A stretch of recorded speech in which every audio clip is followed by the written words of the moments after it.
Greetings and salutations.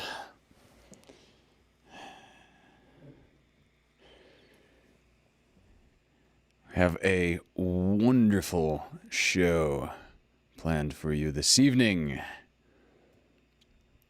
First, let me know in the chat if you can hear and or see me.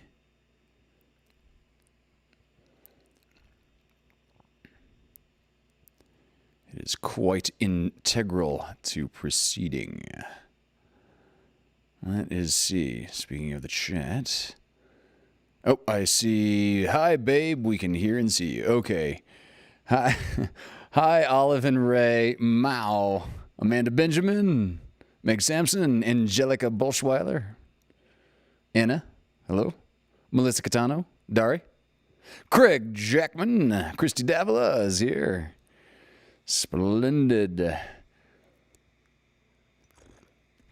Thank you, Craig. Let's see.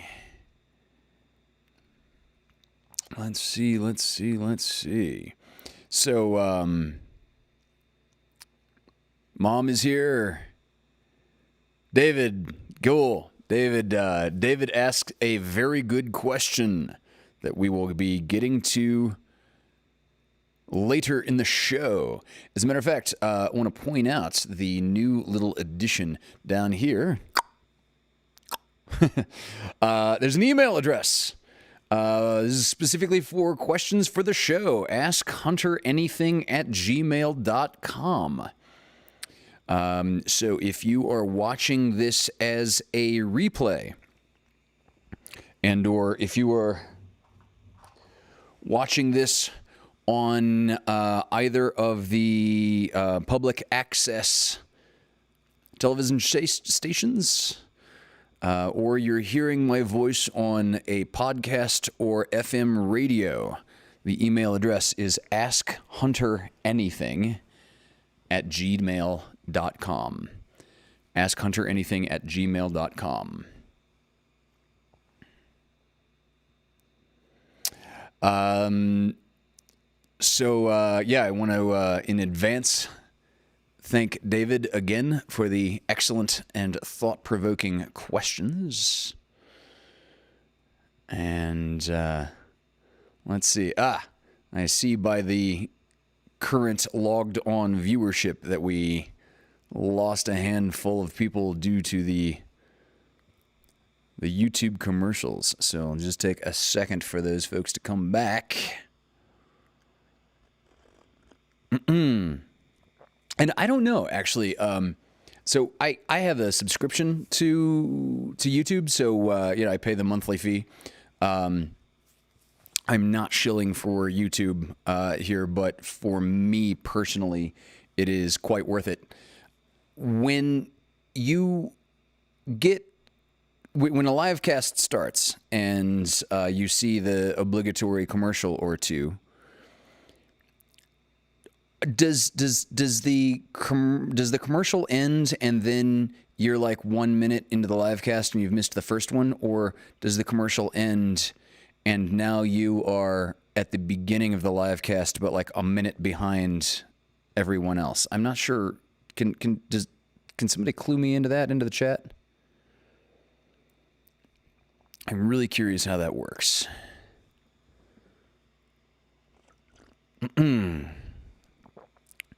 Yeah. Had an exhausting 24 hours or so. I spent, so I've been coming back up to Big Bear on Sundays and spending part of my week in Los Angeles, part of my week up in Big Bear. And I'm doing various things that require me to be quite regularly in both places. You just miss the first. Okay, sometimes you just get kicked out. It doesn't necessarily have anything to do with the ads. A person will come in where you are in the broadcast. Thank you, Craig. That makes perfect sense. And Mom has a great reminder. Please, everyone, click share, click save, click like if you haven't already. Hello, Patty Pinkstaff. Um, boy, I did the equivalent of like binge watching a Netflix series. I studied statistical probabilities and analysis for 15 and a half hours yesterday. I learned a lot. It was incredible. There are much more. There are things that you will find much more interesting, I think, than to go into reviewing what I learned yesterday. But wow, I learned a lot. Yeah, really getting into studying statistics and statistical analysis recently. Craig's saying, typically it is best to wait about 30 seconds after you, Hunter, start the broadcast before you start anything significant in the broadcast. That's why we typically wait on Vaudacity to start shows. Thank you, Craig. That was my guess. Thank you for the confirmation. Which makes it like not as good for people watching this on the replay, because there's like this foreplay of waiting for people to get back in.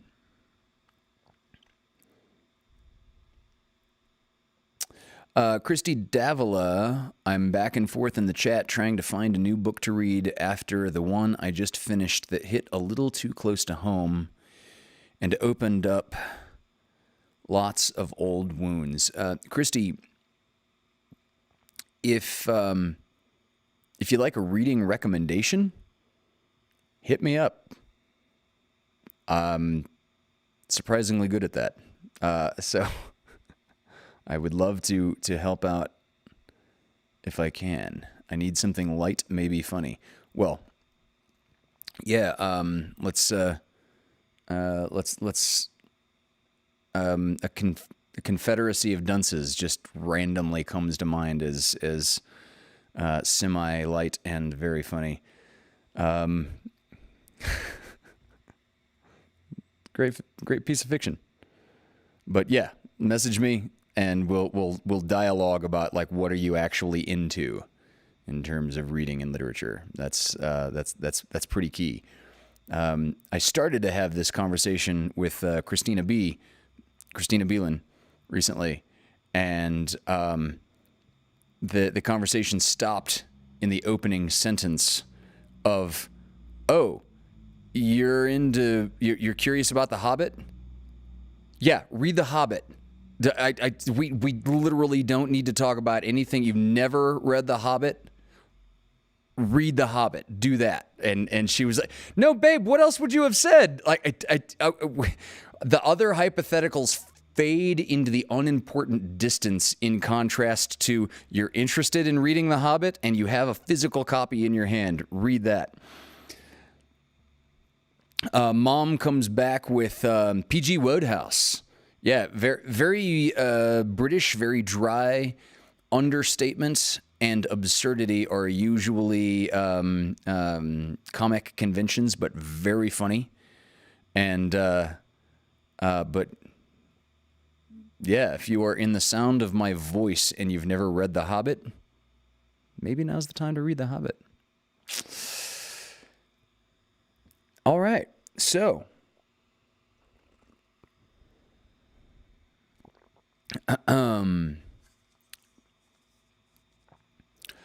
tonight we're going to start a three-parter here, and this is The Murders in the Rue Morgue, published by Edgar Allan Poe in 1841. So there are a number of really cool things about this particular story. For one, crime drama is now like a genre on television that you can watch.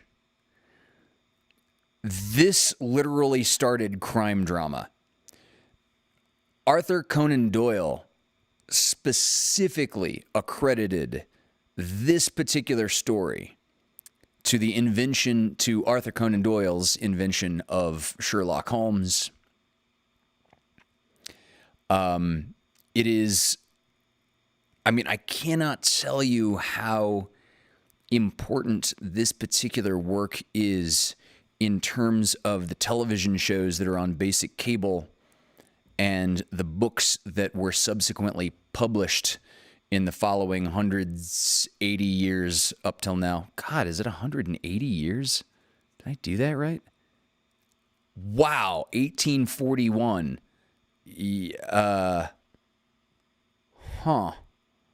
Yeah, 60, 120, 180 years. Son of a bitch. Yeah, never mind how important Edgar Allan Poe as an author was. This particular story is that without this story, we wouldn't have those like violent NCIS crime dramas. Without this particular story, we wouldn't have Ice-T looking straight into the camera saying the word anal contusions on mainstream cable, right? Oh, by the way, there are no anal contusions in this particular story. But the point is, as a genre, none of that would have happened if it was not for this. Agatha Christie. I'm just going to reiterate Sherlock Holmes. I remember back in 1690, before anybody thought of this, and then flash forwarded, a century or two, and I remember when this was published. It was crazy. We were like, "Can you print that?" And the Romans were like, "We've been printing crap like this for a long time." So, little backstory: the Murders in the Rue Morgue has been described as the first modern detective story. Poe himself referred to this as one of his tales of ratiocination.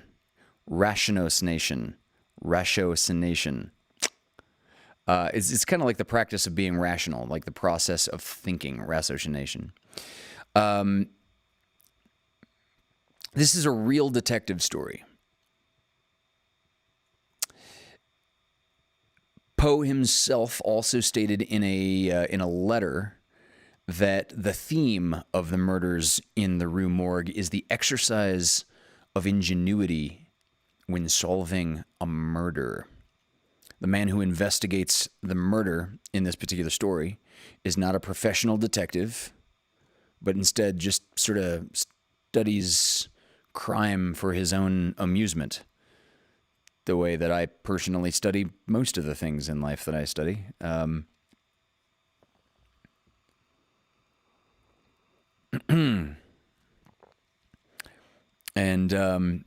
Again, this way predates Sherlock Holmes. This reminds us of Sherlock Holmes, whose first appearance was a story called A Study in Scarlet, which was published in 1887. I think I read a study in Scarlet in like junior high.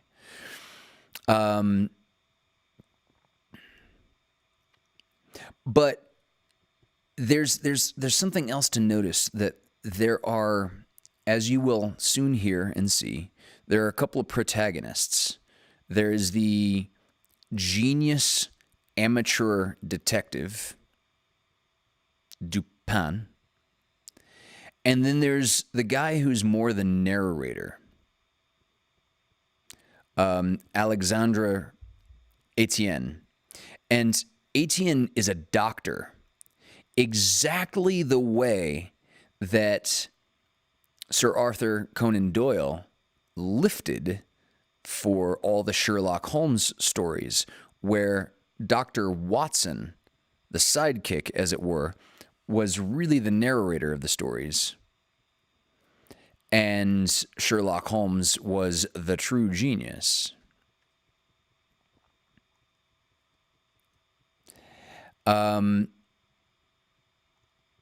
So in this, Auguste Dupin is a man in Paris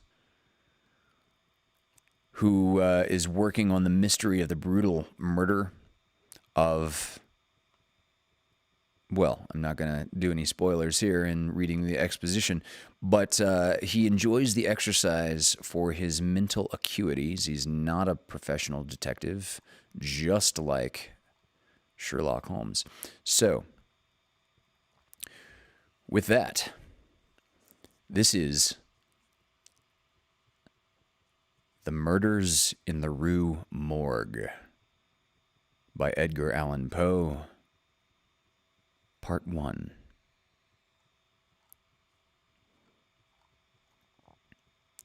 Residing in Paris during the spring and part of the summer of 18-something, I there became acquainted with a Monsieur Auguste Dupin. This young gentleman was of an excellent, indeed of an illustrious family, but by a variety of untoward events had been reduced to such poverty that the energy of his character succumbed beneath it, and he ceased to bestir himself in the world or to care for the retrieval of his fortunes. By courtesy of his creditors, there still remained in his possession a small remnant of his inheritance, and upon the income arising from this, he managed, by means of a rigorous economizing, to have the necessaries of life, without troubling himself about its superfluities. Books, indeed, were his sole luxuries, and in Paris, these are easily obtained.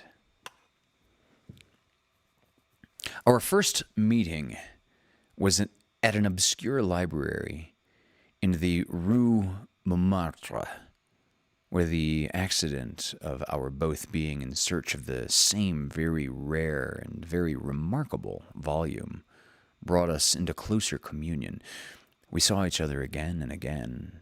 I was deeply interested in the little family history which he detailed to me, with all that candor which a Frenchman indulges whenever mere self is his theme. I was astonished, too, at the vast extent of his reading. And, above all, I felt my soul enkindled within me by the wild fervor and the vivid freshness of his imagination. Seeking in Paris the objects I then sought, I felt that the society of such a man would be to me a treasure beyond price, and this feeling I frankly confided to him. It was at length arranged that we should live together during my stay in the city, and as my worldly circumstances were somewhat less embarrassed than his own, I was permitted to be at the expense of renting and furnishing in a style which suited the rather fantastic gloom of our common temper. A time-eaten and grotesque mansion, long deserted through superstitions into which we did not inquire, and tottering to its fall in a retired and desolate portion of the Faubourg Saint-Germain. Had the routine of our life at this place been known to the world, we should have been regarded as madmen, although perhaps as madmen of a harmless nature. Our seclusion was perfect. We admitted no visitors. Indeed, the locality of our domicile had been very carefully kept a secret from my own former associates, and it had been many years since Dupin had ceased to know or be known in Paris. We existed within ourselves alone. It was a freak of fancy in my friend, for what else shall I call it, to be enamored of the night for the night's own sake. And into this bizarrerie, as into all his others, I quietly fell, giving myself up to his wild whims with a perfect abandon. At the first dawn of the morning, we closed all the messy shutters of our old building, lighting a couple of tapered candles which strongly perfumed threw out only the ghastliest and feeblest of rays.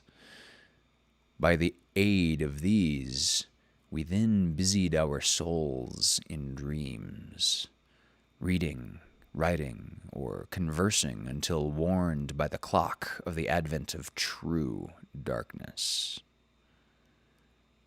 Then we sallied forth into the streets, arm in arm, continuing the topics of the day, or roaming far and wide until a late hour, seeking amid the wild lights and shadows of the populous city that infinity of mental excitement which quiet observation can afford.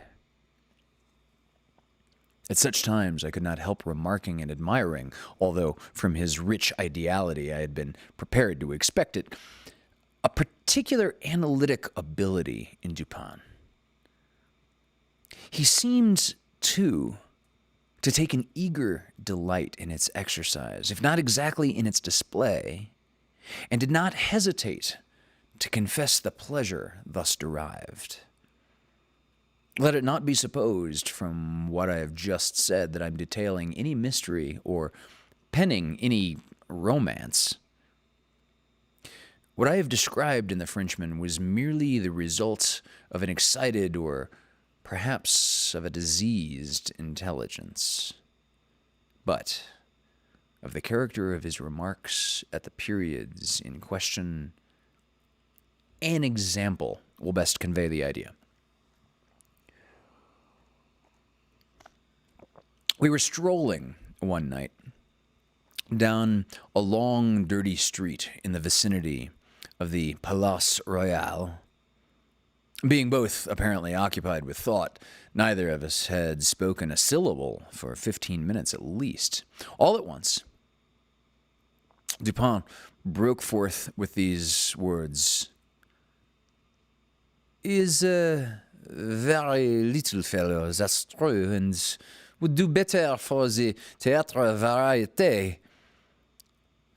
"There can be no doubt of that," I replied unwittingly, and not at first observing, so much had I been absorbed in reflection, the extraordinary manner in which the speaker had chimed in with my exact line of thinking. In an instant afterward, I recollected myself, and my astonishment was profound. "Dupin," I said gravely, "this is beyond my comprehension. I do not hesitate to say that I am amazed and can scarcely credit my senses. How was it possible you should know I was thinking of..." Here I paused to ascertain beyond a doubt whether he really knew of whom I thought. "Chantilly," said he. "Why do you pause? You were remarking to yourself that his diminutive figure unfitted him for tragedy." This was precisely what had formed the subject of my reflections. Chantilly was a former cobbler of the Rue Saint-Denis, who, becoming stage mad, had attempted the role of Xerxes in Crébillon's tragedy and was notoriously satirized for his pains. "Tell me, for heaven's sake," I exclaimed, "the method, if method there is, by which you have been enabled to fathom my soul in this matter." In fact, I was even more startled than I would have been willing to express. "It was the fruiterer," replied my friend, "who brought you to the conclusion that the cobbler was not sufficient height for Xerxes the Great." "The fruiterer? You astonish me. I know no fruiterer whomsoever." "The man who ran up against you as we entered the street, it may have been 15 minutes ago." I now remembered that, in fact, a fruiterer carrying upon his head a large basket of apples had nearly thrown me down by accident as we passed from the Rue C into the thoroughfare where we stood. But what this had to do with Chantilly, I couldn't possibly understand. There was not a particle of falseness about Dupin. I will explain, he said. And that you may comprehend all clearly, we will first retrace the course of your meditations from the moment in which I spoke to you until that of the encounter with the fruiterer in question. The larger links of the chain run thus. Chantilly, Orion, Dr. Nichols, Epicurus, Stereotomy, the street stones, the fruiterer. There are few persons who have not, at some period of their lives, amused themselves in retracing the steps by which particular conclusions of their own minds have been attained. The occupation is often full of interest, and he who attempts it for the first time is astonished by the apparently illimitable distance in incoherence between the starting point and the goal. What then must have been my amazement when I heard the Frenchman speak what he had just spoken, and when I could not help acknowledging that he had spoken the truth, he continued, we had been talking of horses, if I remember right, just before leaving the Rue C. This was the last subject we discussed. As we crossed into this street, a fruiterer with a large basket upon his head, brushing quickly past us, thrust you upon a pile of paving stones collected at a spot where the causeway is undergoing a repair. You stepped upon one of those loose fragments, slipped, slightly strained your ankle, appeared vexed or sulky, muttered a few words, turned to look at the pile, and then proceeded in silence. I was not particularly attentive to what you did, but observation has become with me of late a species of necessity. Sidebar, if you think, pause, and consider, if Sherlock Holmes has two superpowers, one of them are the powers of strong observation. You kept your eyes upon the ground, glancing with a petulant expression at the holes and ruts in the pavement, so that I saw you were still thinking of the stones, until we reached the little alley called Lamartine, which has been paved, by way of experiments, with the overlapping and riveted blocks. Here, your countenance brightened up, and perceiving your lips move, I could not doubt that you murmured the word stereotomy, a term very affectedly applied to this species of pavement. I knew that you could not say to yourself stereotomy. Stereotomy, by the way, is kind of the art and science of fine, precise stone cutting. I knew that you could not say to yourself stereotomy without being brought to the brink of atomies, and thus the theories of Epicurus. And since, when we discussed this subject not very long ago, I mentioned to you how singularly, yet with how little notice, the vague guesses of that noble Greek had met with confirmation in the late nebular cosmogony. I felt that you could not avoid casting your eyes upward to the great nebula in Orion, and I certainly expected that you would do so. You did look up, and I was now assured that I had correctly followed your steps. But in that bitter tirade upon Chantilly, which appeared in yesterday's Musée, the satirist quoted a Latin line about which we have often conversed, and of course I mean the line, "Perditit antiquitim literata prima sonum." I told you that this was in reference to Orion, and from certain pungencies connected with this explanation, I was aware that you could not have forgotten it. It was clear, therefore, that you would not fail to combine the two ideas of Orion and Chantilly. That you did combine them, I saw by the character of the smile which passed over your lips. You thought of the poor cobbler's embarrassment. So far, you had been stooping in your gait, but now I saw you draw yourself up to full height.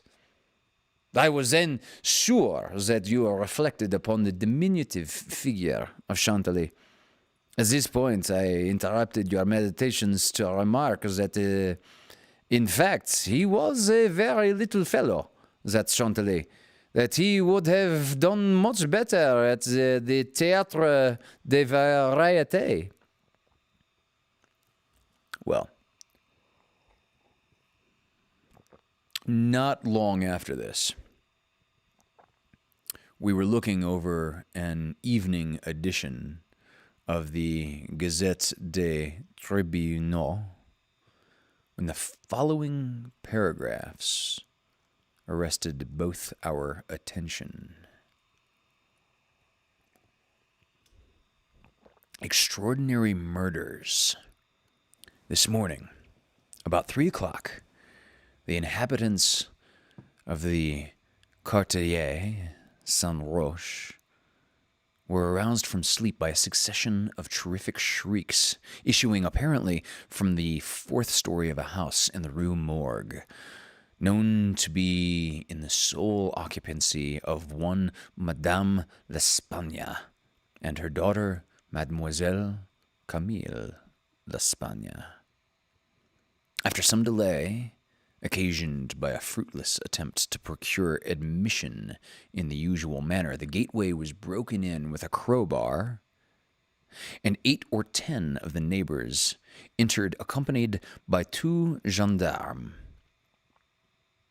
By this time the cries had ceased, but as the party rushed up the first flight of stairs, 2 or more rough voices in angry contention were distinguished and seemed to proceed from the upper part of the house.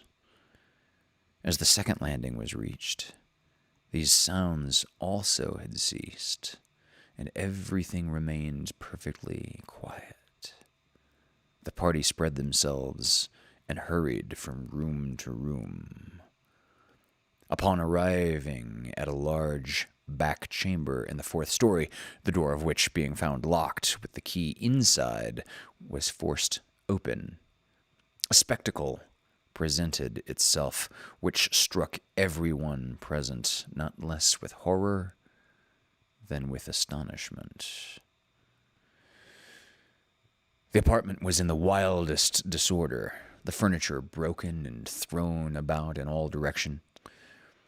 There was only one bedstead, and from this, the bed had been removed and thrown into the middle of the floor. On a chair lay a razor besmeared with blood. On the hearth were 2 or 3 long and thick tresses of gray human hair, also dabbled in blood and seeming to have been pulled out by the roots. Upon the floor were found 4 Napoleons, an earring of topaz, 3 large silver spoons, 3 smaller silver spoons, and 2 bags containing nearly 4,000 francs in gold. The drawers of a bureau, which stood in one corner, were open, and had apparently been rifled through, although many articles still remained in them. A small safe was discovered under the bed, not under the bedstead. It was open with the key still in the door. It had no contents beyond a few old letters and other papers of little consequence. Of Madame l'Espagne, no traces were here seen, but an unusual quantity of soot being observed in the fireplace, a search was made in the chimney, and, horrible to relate, the corpse of the daughter, head downward, was dragged therefrom, it having been thus forced up the narrow aperture from a considerable distance. The body was quite warm. Upon examining it, many abrasions were perceived, no doubt occasioned by the violence with which it had been thrust up and disengaged. Upon the face were many severe scratches, and upon the throat dark bruises and deep indentations of fingernails, as if the deceased had been throttled to death. After a thorough investigation of every portion of the house, without further discovery, the party made its way into a small paved yard in the rear of the building where lay the corpse of the old lady, with her throat so entirely cut that, upon an attempt to raise her, the head fell off. The body and the head were fearfully mutilated. The former so much so as scarcely to retain any semblance of humanity. To this horrible mystery, there is not as yet, we believe, the slightest clue. The next day's paper had these additional particulars. The tragedy in the Rue Morgue. Many individuals have been examined in relation to this most extraordinary and frightful affair, but nothing whatever has transpired to throw light upon it. We give below all the material testimony elicited. Pauline Dauberg, laundress, deposes that she has known both the deceased for 3 years, having washed for them during that period. The old lady and her daughter seemed on good terms, very affectionate toward each other. They were excellent pay, could not speak in regard to their mode or means of living, believed that Madame L. told fortunes for a living, was reputed to have money put by, never met any persons in the house when she called for the clothes or took them home, was sure that they had no servant in employ. There appeared to be no furniture in any part of the building except in the 4th story. Pierre Moreau, tobacconist, deposes that he has been in the habit of selling small quantities of tobacco and snuff to Madame l'Espagne for nearly 4 years, was born in the neighborhood, and has always resided there. The deceased and her daughter had occupied the house in which the corpses were found for more than 6 years. It was formerly occupied by a jeweler who underlet the upper rooms to various persons. The house was the property of Madame L. She became dissatisfied with the abuse of the premises by her tenant, and moved into them herself, refusing to let any portion. Witness had seen the daughter some 5 or 6 times during the 6 years. The two lived an exceedingly retired life, were reputed to have money, had heard it said among the neighbors that Madame L. told fortunes, did not believe it, had never seen any person enter the door except the old lady and her daughter, a porter once or twice, and a physician some 8 or 10 times. Many other persons, neighbors, gave evidence to the same effect. No one was spoken of as frequenting the house. It was not known whether there were any living connections of Madame L. and her daughter. The shutters of the front windows were seldom opened. Those in the rear were always closed, with the exception of the large back room 4th story. The house was a good house, not very old. Isadore Mousset, gendarme, deposes that he was called to the house about 3 o'clock in the morning and found some 20 or 30 persons at the gateway endeavoring to gain admittance. Forced it open at length with a bayonet, not with a crowbar. Had but little difficulty in getting it open on account of its being a double or folding gate, and bolted neither at bottom nor top. The shrieks were continued until the gate was forced, and then suddenly ceased. They seemed to be screams of some person or persons in great agony, were loud and drawn out, not short and quick.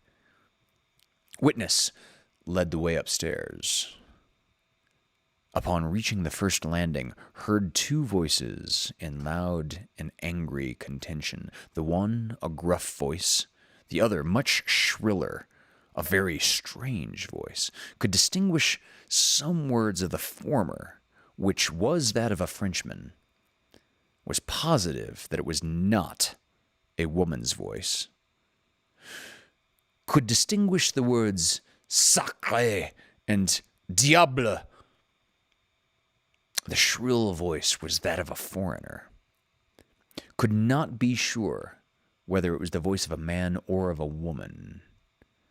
Could not make out what was said, but believed the language to be Spanish. The state of the room and of the bodies was described by this witness as we described them yesterday. Henri Duval, a neighbor, and by trade a silversmith, deposes that he was one of the party who first entered the house. Corroborates the testimony of Mousset in general. As soon as they forced an entrance, they reclosed the door to keep out the crowd, which collected very fast, notwithstanding the lateness of the hour. The shrill voice, this witness thinks, was that of an Italian. Was certain it was not French. Could not be sure that it was a man's voice. It might have been a woman's. Was not acquainted with the Italian language. Could not distinguish the words, but was convinced by the intonation that the speaker was an Italian. Knew Madame L. and her daughter, had conversed with both frequently, was sure that the shrill voice was not that of either of the deceased.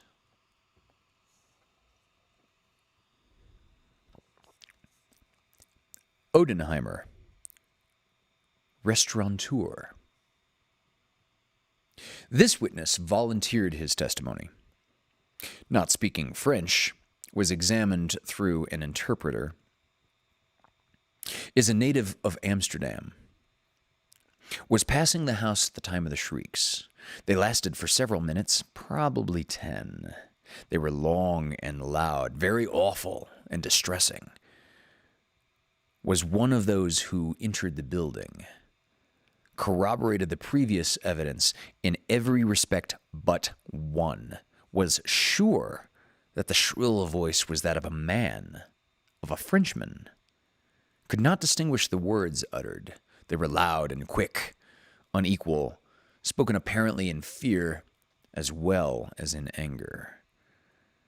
The voice was harsh, not so much shrill as harsh. Could not call it a shrill voice. The gruff voice said repeatedly, Sacre diable!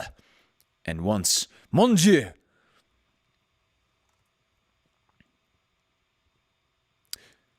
Jules Menot, banker of the firm of Menot Affi, Rue de Lorraine. This is the elder Menot. Madame L'Espagne had some property, had opened an account with his banking house in the spring 8 years previously, made frequent deposits in small sums, had checked for nothing until the third day before her death, when she took out in person the sum of 4,000 francs. The sum was paid in gold, and a clerk went home with the money.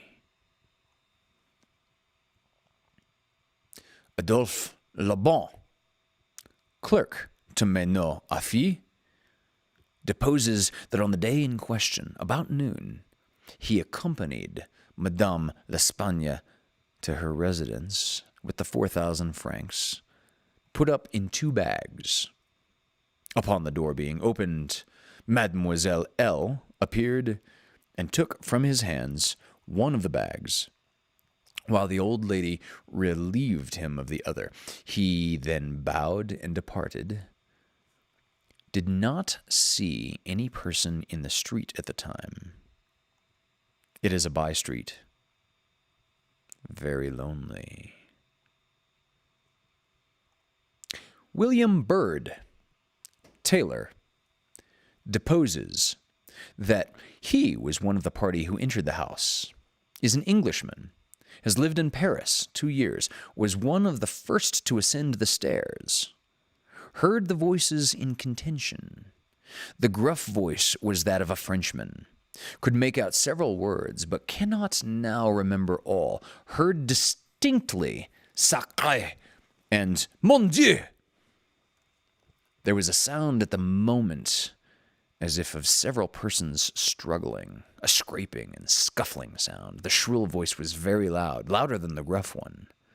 It is sure that it was not the voice of an Englishman. Appeared to be that of a German. Might have been a woman's voice. Does not understand German. 4 of the above-named witnesses being recalled, deposed that the door of the chamber in which was found the body of Mademoiselle L. was locked on the inside when the party reached it. Everything was perfectly silent. No groans or noises of any kind. Upon forcing the door, no person was seen. The windows, both of the back and front room, were down and firmly fastened from within. A door between the 2 rooms was closed, but not locked. The door leading from the front room into the passage was locked, with a key on the inside. A small room in the front of the house, on the 4th story, at the head of the passage, was open, the door being ajar. This room was crowded with old beds, boxes, and so forth. These were carefully removed and searched. There was not an inch of any portion of the house which was not carefully searched. Sweeps were sent up and down the chimneys. The house was a 4-story one with garrets mansarde. A trapdoor on the roof was nailed down very securely, did not appear to have been opened for years. A time elapsing between the hearing of the voices in contention and the breaking open of the room door was variously stated by the witnesses. Some made it as short as 3 minutes, some as long as 5. The door was opened with difficulty. Alfonso Garcia, undertaker, deposes that he resides in the Rue Morgue, is a native of Spain, was one of the party who entered the house, did not proceed upstairs, is nervous and was apprehensive of the consequences of agitation, heard the voices in contention. The gruff voice was that of a Frenchman, could not distinguish what was said. The shrill voice was that of an Englishman, is sure of this, does not understand the English language, but judges by the intonation. Alberto Montani, confectioner, deposes that he was among the first to ascend the stairs, heard the voices in question. The gruff voice was that of a Frenchman, distinguished several words. The speaker appeared to be expostulating, could not make out the words of the shrill voice, spoke quickly and unevenly, thinks it the voice of a Russian, corroborates the general testimony, is an Italian, never conversed with a native of Russia. Several witnesses recalled here testified that the chimneys of all the rooms on the fourth story were too narrow to admit the passage of a human being. By sweeps were meant cylindrical sweeping brushes, such as are employed by those who clean chimneys. These brushes were passed up and down every flue in the house. There is no back passage by which anyone could have descended while the party proceeded up the stairs. The body of Mademoiselle L'Espagne was so firmly wedged in the chimney that it could not be got down until 4 or 5 of the party united their strength. Paul Dumas, physician, deposes that he was called into view the bodies about daybreak. They were both then lying on the sacking of the bedstead in the chamber where Mademoiselle L. was found. The corpse of the young lady was much bruised and excoriated.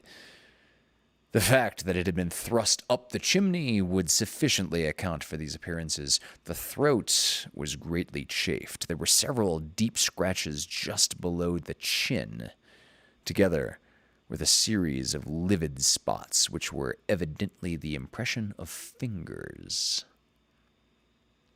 The face was fearfully discolored, and the eyeballs protruded. The tongue had been partially bitten through. A large bruise was discovered upon the pit of the stomach, produced apparently by the pressure of a knee. In the opinion of Monsieur Dumas, Mademoiselle L'Espagne had been throttled to death by some person or persons unknown. The corpse of the mother was horribly mutilated. All the bones of the right leg and arm were more or less shattered. The left tibia was much splintered, as well as all the ribs of the left side. Whole body dreadfully bruised and discolored. It was not possible to say how the injuries had been inflicted. A heavy club of wood, or a broad bar of iron, a chair, any large, heavy, and obtuse weapon would have produced such results if wielded by the hands of a very powerful man. No woman could have inflicted the blows with any weapon.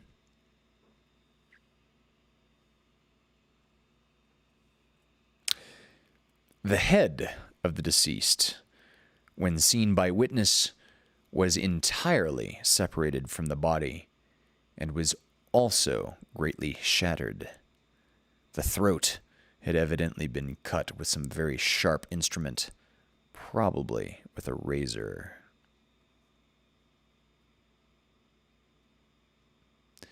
Alexander Etienne, surgeon, was called with Monsieur Dumas to view the bodies, corroborated the testimony and the opinions of Monsieur Dumas. Nothing farther of importance was elicited although several other persons were examined. A murder so mysterious and so perplexing in all its particulars was never before committed in Paris. The police are entirely perplexed. An unusual occurrence in affairs of this nature. This is not, however, the shadow of a clue. The evening edition of the paper stated that the greatest excitement still continued in the Quartier Saint-Roch, that the premises in question had been carefully researched and fresh examinations of witnesses instituted, but all to no purpose. A postscript, however, mentioned that Adolphe Lebon had been arrested and imprisoned, although nothing appeared to incriminate him beyond the facts already detailed. End of part 1.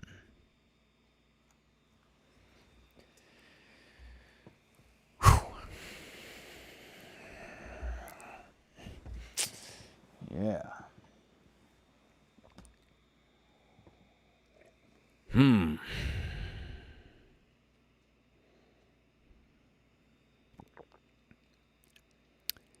Oh, Jack the Shipper works at Port of LA. I see David's at the puns.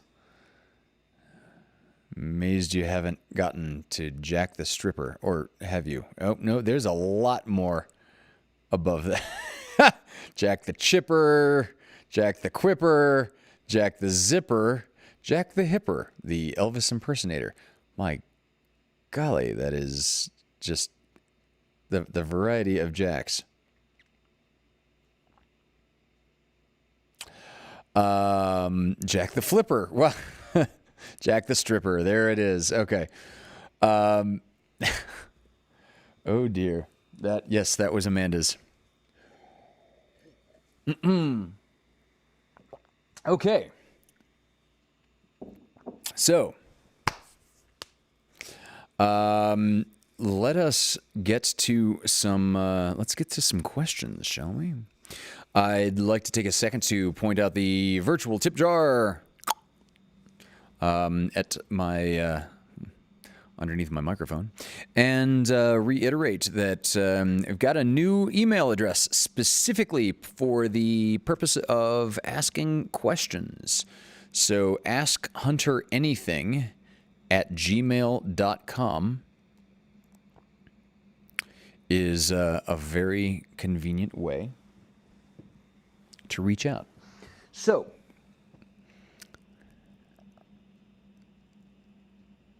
let's see. I'm going to start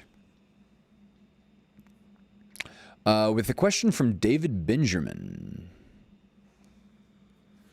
So, David asks, related to the solar system in question,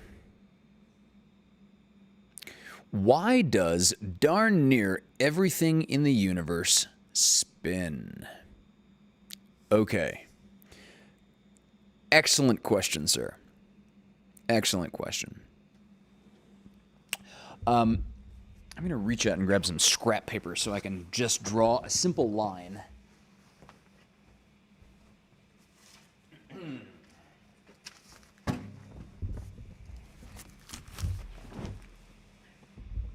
So, I'm going to predicate this answer just from, you've heard of momentum, right? So momentum is commonly described in school as paraphrased, that which stays, that which is in motion tends to stay in motion, that which is at rest tends to stay at rest. This is frequently called the law of inertia. On the face of the earth, we have something very counterintuitive happening. So if you are to drive your car, just like as a child, you're in a car, right? You reach your hand out the window, you can feel with your hand out the window how significant air resistance is. So, on the surface of the Earth, in order to keep your car moving forward, you have to keep the gas pedal depressed. You have to keep the engine working to constantly counteract air pressure. If it wasn't for that air pressure, say out in space, your car, if it were moving in space, would just keep on moving until it ran into something or until some external force acted upon it to slow it down or stop it or make it change directions. This is momentum at work. This is the tendency to stay in motion until something counteracts that motion and actively stops it. So that's the first part. Rotational motion works exactly the same way. Again, we've got a very biased view on the surface of the Earth. If you spin a top, you see a lot. The top will eventually, or a dreidel, the top or dreidel will eventually stop because of various forms of friction, not to mention air resistance, not to mention friction with the table itself. But if that top or dreidel or whatever were spinning out in space, it would continue to spin until something slowed it down. It would not slow down on its own. That is because angular momentum is conserved. What I mean by conserved, you've heard the expression, matter can neither be created nor destroyed, merely changed in form.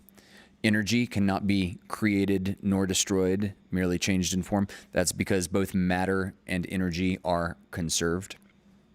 Angular momentum, also conserved, unless, again, just to reiterate, something external operates on it to slow it down.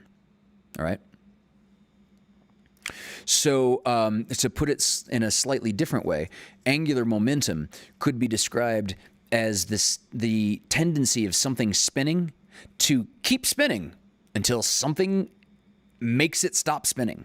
It's going to just keep spinning. So, that being the case, imagine possible values for angular momentum being stretched out on a long line.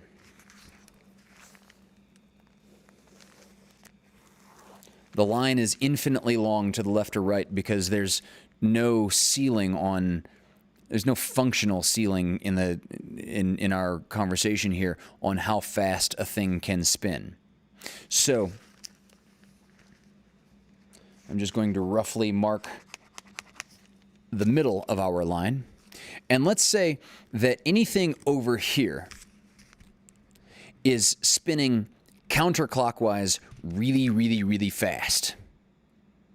And anything to the left of middle is spinning counterclockwise. Let's put that out there. So anything that's way over here is spinning counterclockwise really, really fast. Anything that's over here is still spinning counterclockwise medium fast. Anything that's, say, right around here, still spinning counterclockwise but slowly. In the center, we call that not spinning at all. And then to the right, now it's spinning clockwise slowly, clockwise medium fast, clockwise really fast. Way off the paper is clockwise really, really, really, really, really fast. So just think for a moment. Given that things that are spinning tend to stay spinning until something external operates on it, and we have a functionally infinite continuum that we could find stuff on, what are the chances of finding an object out in space that is literally exactly, just happens to be in the middle of this spectrum? That would be such a staggering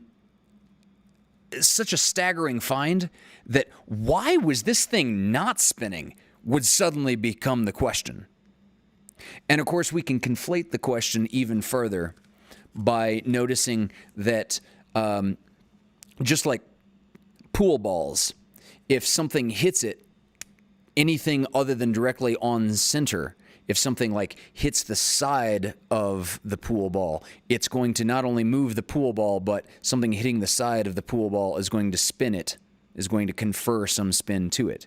So the primary answer to that is, again, thinking of angular momentum as happening on a spectrum. The chances of just happening on something that is dead in the center and literally not spinning would be astronomically bizarre and would itself require further explanation.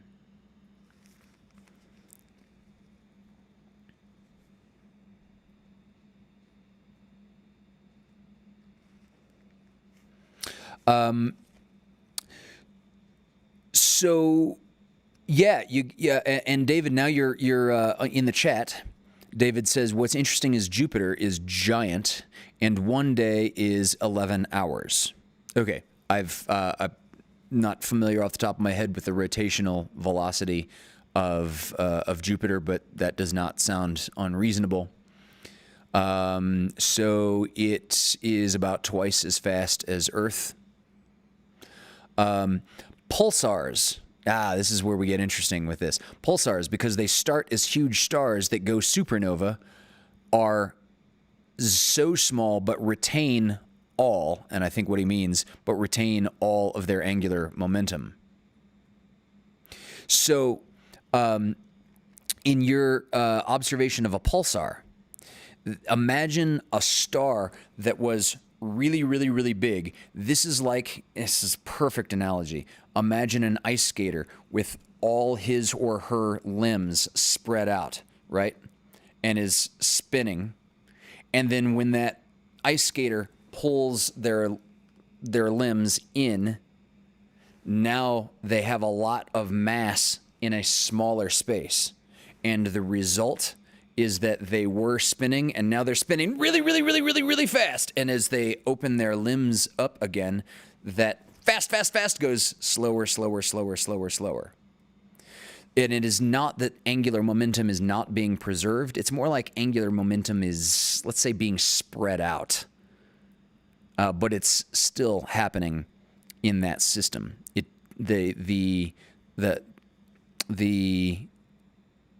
The body itself didn't actually lose angular momentum. Now, an ice skater only has 1 point of false analogy to our star, because the ice skater is constantly bleeding out momentum through friction between that one little point of the ice skate and the ice. And so eventually the ice skater will lose momentum and will slow down. Also, of course, the ice skater has, if their arms are spread out, you can see that just like reaching your hand out the car window, there is air resistance going to be operating on those limbs. So the ice skater is losing angular momentum due to these various points of friction where the star is not.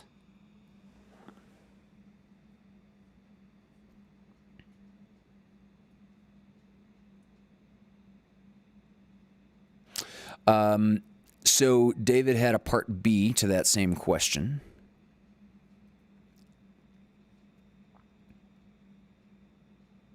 Unrelated, what the heck is electron/quark spin, in quotes? What exactly are they doing that causes quantum physicists to label it spin if they aren't physically spinning? Is spin kind of like a directional field property? Yeah, the short answer is yes, it is kind of like a directional field property. So spin in this regard is not referring to anything that describes a subatomic particle as actually rotating. This is where angular momentum is no longer applicable. Spin, in the case of your second question, is something that early physicists, when I say early, I mean like early in terms of people that were doing subatomic particle physics, they needed stuff They needed descriptions. I mean, like literally word descriptors that they could use as placeholders to describe properties that have zero analogy to the scale that you and I live and experience life on. My favorite illustration to calibrate this is the stones of this fireplace. We know from basic atomic theory that the stones of this fireplace are mostly empty space. If you were to zoom in on any atom in any stone here, and you were to zoom in on the nucleus of an atom, blow it up to the point that it's the size of, say, a softball, the nearest electron to that softball would be approximately a superdome away. And the nearest softball-sized atomic nucleus after that would be another superdome away farther than that. So these stones are mostly empty space. However, you and I did not evolve on a scale that we will ever experience that as empty space. The same way that we have not evolved to experience electrons, leptons, baryons, quarks, etc. We can understand these things intellectually the exact same way that we can intellectually understand that these stones are empty space. But we can't experience these things. And so physicists, particularly the earlier physicists in aforementioned early explorers of the subatomic space, were looking for something like placeholders that they could just call stuff. And so charge, okay, that does equate to electromagnetism. We can talk about that in a sensible electromagnetic sort of way. However, spin, they were kind of grasping at straws to like, what's a normal word that we can use? They later on started assigning other things like color, and these particles are not any particular color in any way that you will ever see with your eyeball. Charm is another property. It's not that the particles are particularly charismatic. They are certainly not more or less attractive to each other based on being charming. But you can only put them, or they can only put themselves together in particular combinations of spin up, spin down configurations, for example. In fact, we don't even call it spin clockwise, spin counterclockwise. We give it this completely other description of spin and just say up, down, just almost to further illustrate that we're not actually talking about rotation. So Neil deGrasse Tyson loves to talk about dark matter and dark energy and point out that these descriptors, dark matter, for example, is a placeholder for what we know we don't know. With spin, we have a property that we understand extremely well that we are describing to this particle. And in certain experimental circumstances, the particle will go this way if it's spin up, versus in the same circumstances, it'll go this way if it is spin down. It absolutely affects things that we can observe in very carefully designed experiments. But the early, I love the term, I've just made up that term just now, the early explorers of atomic space were looking for a placeholder of what can we call this descriptor. And they semi-arbitrarily just landed upon spin. Instead of calling it spin, they could have called it red-green instead of spin up, spin down. I mean, literally any other form of like any adjective. They could have called it silliness and said that it's silly up versus silly down, or they could have said it's silly if it's one thing and that complement property is serious. It's completely arbitrary. to try to make it a little more graspable.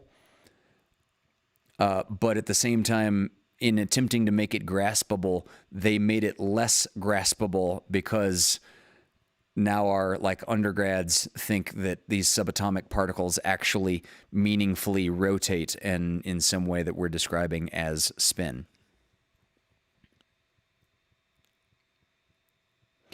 And just because I'm being thorough, David's third question is,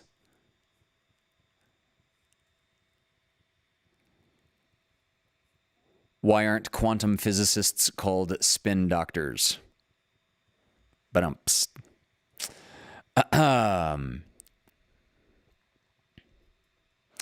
So let's see, looking at the chat, why is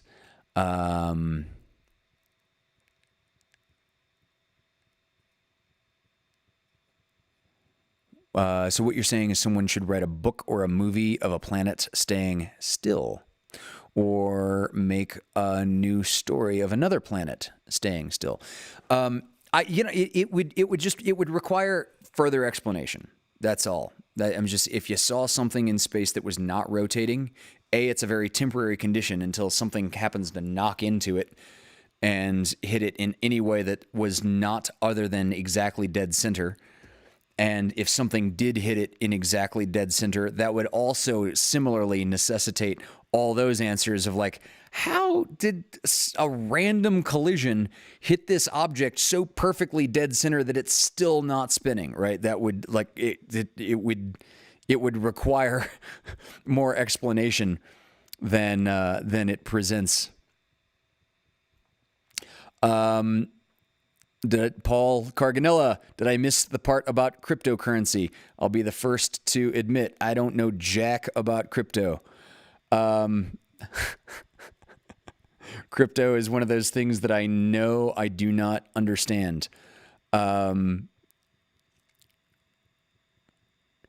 Staying still is an interesting thing. Non-rotating relative to an orbited body means it's tidally locked like our moon and Mercury. Okay, so something that's tidally locked is still spinning. Hold on. Follow me here. It's that something that is tidally locked is spinning at the same rate that it is orbiting. And that's why my hands are getting out of camera as I'm trying to describe this. So if my left fist were something like a sun, a very, very, very massive body, and my right fist were an object orbiting around it that was tidally locked to it, something that my right fist represented that was orbiting, that was not spinning, would orbit like this. And it would not be tidally locked. It would be constantly showing a different face to the thing that it was orbiting. However, something that's tidally locked is rotating at the exact same rate that it is orbiting. So it is still spinning, but it is spinning at one rotation per orbit. Still spinning. Yeah. All right. Let's see. Son, don't people say the clock turns?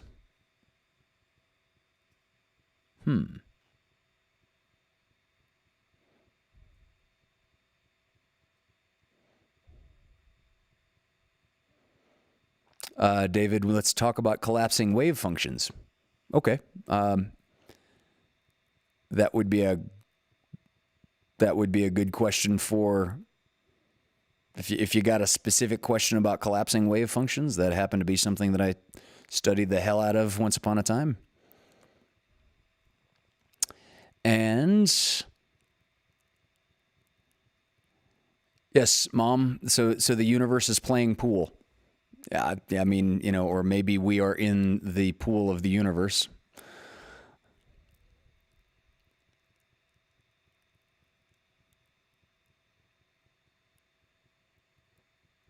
Another question from Paul Carganilla. I have a question. How do you get a computer printer to work consistently? Man, you're stumping me tonight, dude. Just like the crypto, I don't know. But if you can tell me, please do, because mine is on the blink at the moment. Keep buying new printers, Christina says. Yeah, that would do it. Dari, have you turned it off and on again? That's the only way that I can actually get my printer to do anything currently. In fact, I can't even turn it on and off. I have to unplug it and plug it back in. I'm getting some kind of error code that I just have not Googled yet. How do you get printers to work? Dark magic. That's literally the only way. Yeah, good question for Danny Roque.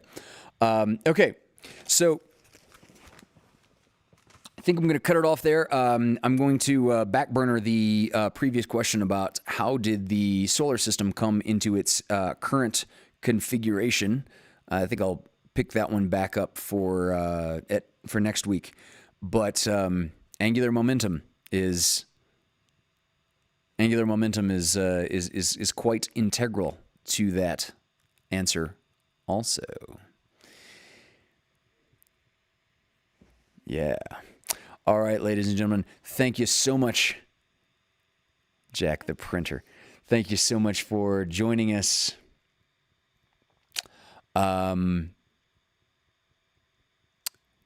Be back for Lovecast 78 this coming Thursday at 6 o'clock.